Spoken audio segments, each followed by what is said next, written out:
with the reservation. It's the last one. Okay, sir. Thanks. May I also get your contact number and address, please? The contact number is 0912341678. Hindi mo lang sa Pilipinas. Okay, sir. Well, what kind of service would you like? We have a buffet, Sestino, or a la carte. Here's our menu, meal price, and show menu. Which is the a la carte. Okay, sir. Great.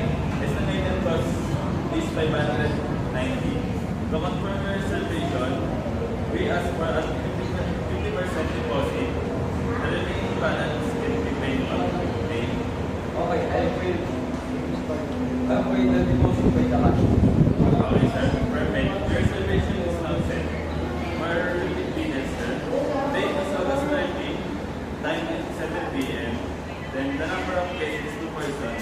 And your name is Accent Jan. And service type is a la carte.